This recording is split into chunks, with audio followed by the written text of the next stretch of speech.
Hey everybody, this is J.W. Schneider here. Some of you may recognize my voice from Horror Quickies. If you're a horror movie fan, Horror Quickies with J.W. is another YouTube channel that I have where I review independent horror films mostly.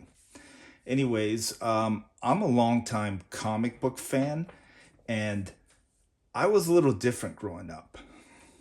I mean, yes, Marvel, DC, Image. I did read a lot of the big studio, big stuff, but I always had this interest in independent publishers.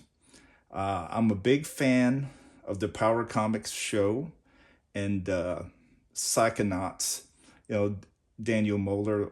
I love the reviews that he does, and I had always planned to kind of do my own review show because, quite frankly, some of this stuff I did pick up on eBay and stuff. Some of it back when I was briefly in small press comics, I got as trades for my terrible stuff. I mean, I probably won't do reviews of my stuff, but you never know. Anyways, just to let you know, most of these are actually from my private collection. All right. For this first episode, we are going to do Omega Force, published by South Comics in 1992, I believe. He has a To My Wife. Yes, August 1992. Now, the interesting thing about this title is I did a little research, and ahead of this, I just want to let you guys know I do pride myself on my research, but for any reason I say something that's not true, please reach out and let me know.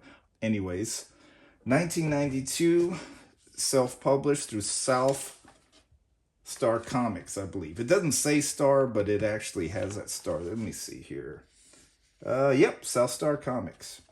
Anyways, the interesting story about this comic is this is the only issue. Issue 1 was the only issue that came out. I would do some research and find out that this comic right here sold 7,000 copies. Now, that's not too shabby at all for a black and white comic in 1992. Okay, what had happened is the creator, the writer, and the artist Robert Alvord, see letters and editing by Sienna Lee. The interesting thing is he was offered a job as a colorist with Malibu Comics. And as you guys know, Malibu at that time, they were developing or had developed a pretty they were like the first ones to really do computer coloring in comics. Now we know today that it was basically Photoshop, but now something I heard that does not get talked about enough is they didn't just develop Photoshop towards comic book coloring in Malibu. They actually consulted Photoshop themselves when they were doing it. So I don't think that gets talked about enough. Anyways, we start off in the Guiana region of Venezuela. So you got this like rebel camp of freedom fighters, or let me see. No, Death Squad. Sorry, my bad. A secret Death Squad training camp funded and controlled by the Colombian drug lord Esteban Carranza. So, and first of all, I love the detail in these shacks, and like anybody who's seen my so-called art knows that I struggle with backgrounds. I'm really bad at backgrounds. But as you can see, it's pretty nice. Now, on the next page, you basically have these soldiers kind of just chilling. They're talking about, let's see, yes, talking about the guy they work for, saying they don't even think he's going to last 2 years. I mean, imagine in certain countries, yeah, dictators kind of revolving door. And they get attacked by this very, very cool looking creature, Behemoth. I remember this. And for those that want to know, I picked this up. I live in Louisiana, and I picked this up at a local comic book store when I was very young. And I got it. I did get this at the time. They had dollar boxes, but they also had 50 cents. If I remember correctly, I actually paid 50 cents. So you got that behemoth, and you got this Dracula looking dude flying in the air. And I just love the way he like draws like the guns and stuff. That is really cool. He's really got attention to detail. Then if another guy, I'm trying to remember his name. It's been a long time since I actually read this comic, where a guy has ice powers and he touches the guy with the gun and he freezes him. Essentially, they go into the main hut and it blows up. I really love this lettering right here. Um, so basically, this is like an intro to these characters. Now, they go. See, one thing I wish they would have did is they literally go from these three superpowered guys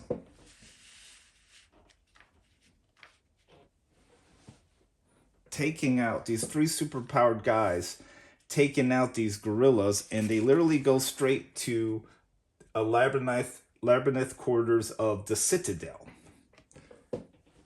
Now, the Citadel, I believe it's like the headquarters of the the agency or something. That this is a government team. If I haven't like said that yet, I wish they would have had like an establishing shot of the building rather than just going straight into this guy. Anyway, this guy is Dr. Steven Burkhart.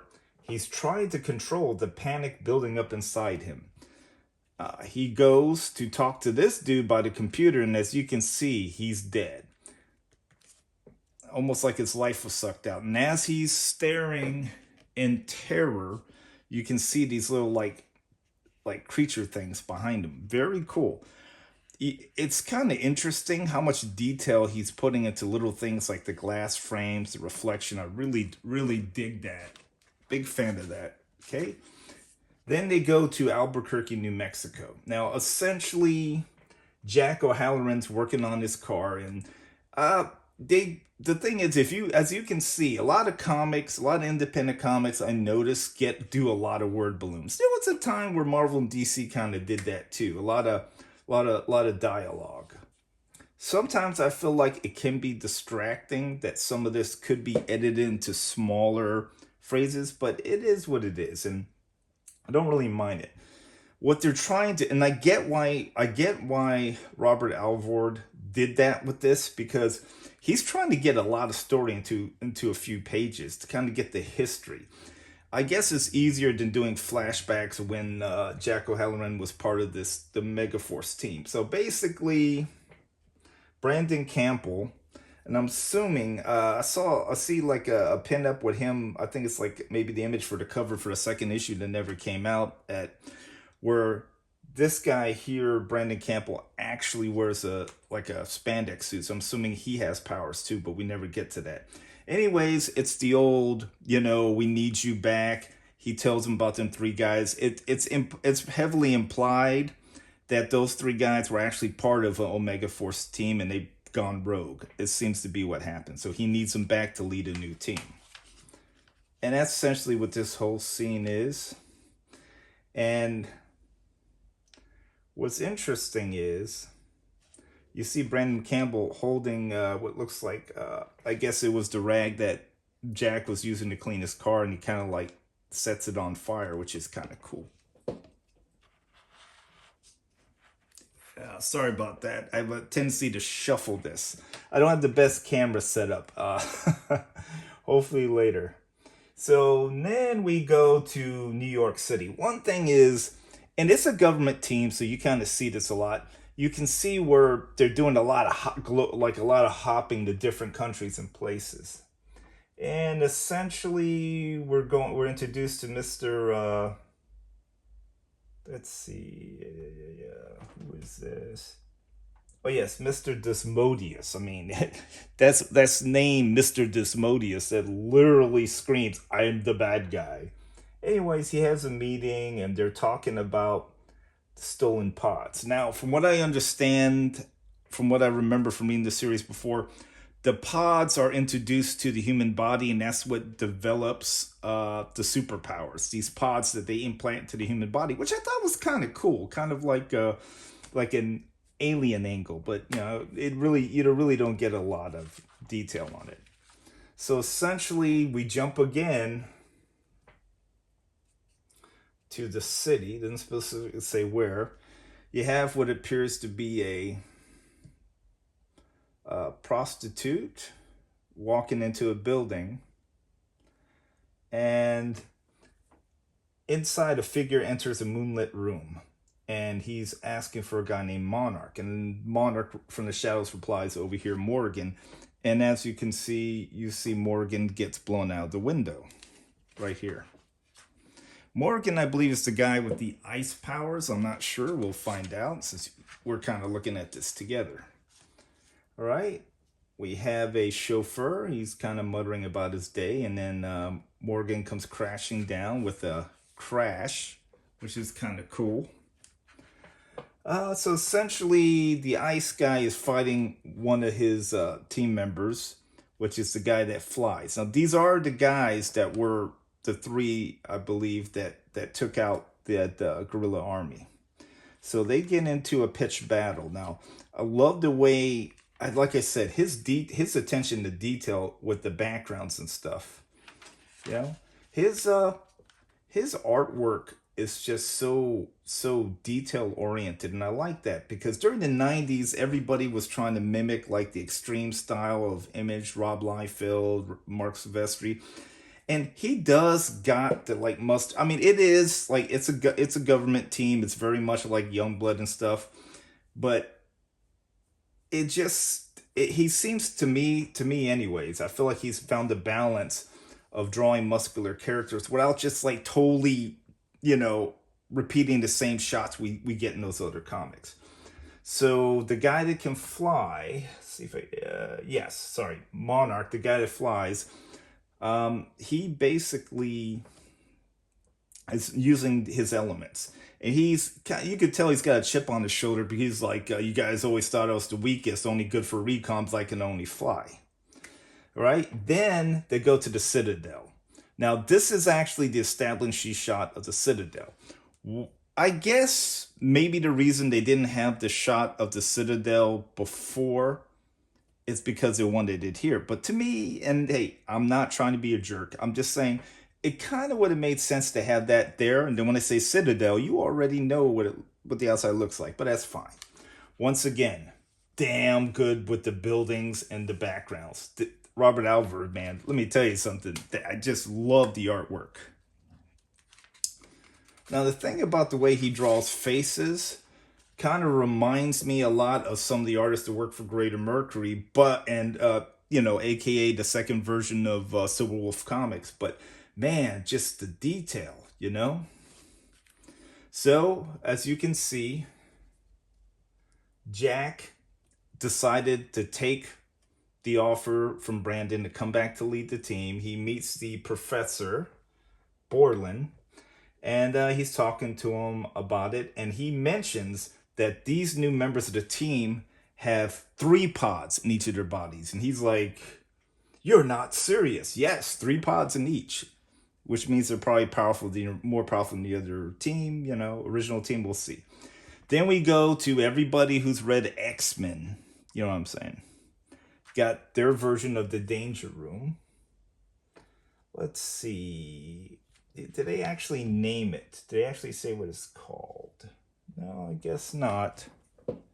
Anyways, all right, so you can see the team, and it's traditional when they ever have a scene like this to like put the names of the characters. So you have Tempest up above here.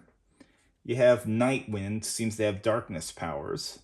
Magnum, which is your resident strong guy, and then of course these teams always have a Wolverine-ish like guy, Pantera, which I actually dig his look a lot, and I like that name, Pantera. Okay, as we turn the page, you can see they go back to Monarch and Morgan fighting, and he basically Morgan hitting a branch.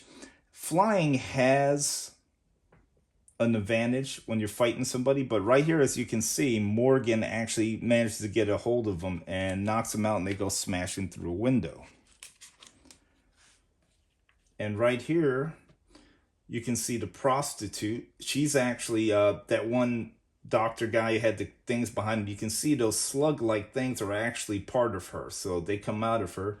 And then she basically is burst to flame. Now, I forgot to mention, looks like Monarch has lost to Morgan, and then she shows up, fire, and then you see what appears to be, says strike force to base, renegade factor eliminated. Now, I don't know if these guys are with the Citadel or another part of the government. Unfortunately, we never find out. Then we go back to the training room. Now, I do feel like, as much as I love this comic, I do feel like it kind of jumps around a lot, but there's a lot of ideas. I mean, when you're young and you're like, I'm assuming Robert was like in his 20s when he did this, maybe younger, but he literally, you got all that energy. Believe me, man. I had the energy, I just didn't have the talent. I digress, though. So, we go back to Magnum showing that he's invulnerable as well as being super strong. They basically are fighting a bunch of robots in the training room. You see the characters doing teamwork, and they work together to take down the last of the robots. And the last page is basically Jack looking at the team, and he seems determined. I think there's some backstory with those 3 members of the team that killed the gorillas and him, and unfortunately, because there wasn't a second issue. Now, next issue, Genesis Corporation strikes. Now, those guys that burnt that alien lady could have been part of the Genesis Corporation.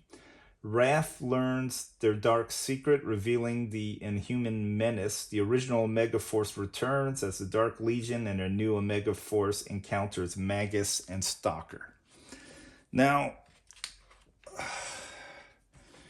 it was advertised for that October. I think it was August, so August, September, October. So every 3 months. So can't believe that's quarterly. So there is an ad here, and here's the cover for Omega Force 2. Hopefully you guys can see that. The way I got the camera set up is going to have to change. Anyways, you can see here's Brandon. Like I said, he's wearing like a suit himself. And Magus and Stalker look cool. Now, Robert Alvord, from which I've been able, has got a subscription page, and he did the letter to the fan. You know, these independent published comics, you know, the letter to the fan, they tend to be more personal. Talk about how they got to this point, you know, stuff like that. We have an ad for a comic that's produced by somebody else called Windsor. Well, it looks pretty good. It looks like kind of a swashbuckling vigilante. I kind of dig those. For those that don't know, when I was a teenager, I was trained in fencing. I was trained by a former gold medalist. I'm not making this up. She won for West Germany at the time when there was, you know, 2 Germanys. And she married an American soldier, and he retired in the area, and a veteran, and she offered lessons. No lies, truth. Those who know me on Facebook, I post the team picture every now and then. And anyways, going back to Mr. Robert Alvord, and here's the back cover, kind of cool. Going back to this, when, like I said, he took the job coloring comics for Malibu. Then with Marvel buying Malibu and the events that, you know, there's so many YouTube videos, you guys can look it up. Essentially, from what I understand, and correct me if I'm wrong, anybody who knows this, if I'm wrong, let me know. From what I understand, he left comics for years. He's back now, and he's already published 1 comic. He fundraised and published a comic that's available on Amazon. I believe it's called Shadow Watchers. And it looks cool. It's only available in Kindle. Now, don't get me wrong. I do read digital comics. As far as Kindle goes, I'm an Apple user. Yeah, I know. You get. Anyways, so I haven't read his new book yet. I'm hoping eventually he'll have like paperback versions of it. But he's pretty much doing comics again. That was like a few years ago too when I heard that, and I don't really know much about that new series. Anyways, please, if you like this video, please subscribe, follow. I welcome any comments and questions, any corrections. Like I said, if anything I said you saying is inaccurate, hey, if I see that you're right, I won't be the first one to admit it. Anyways, this is JW, and I will see you on the next episode of Comic Obscura.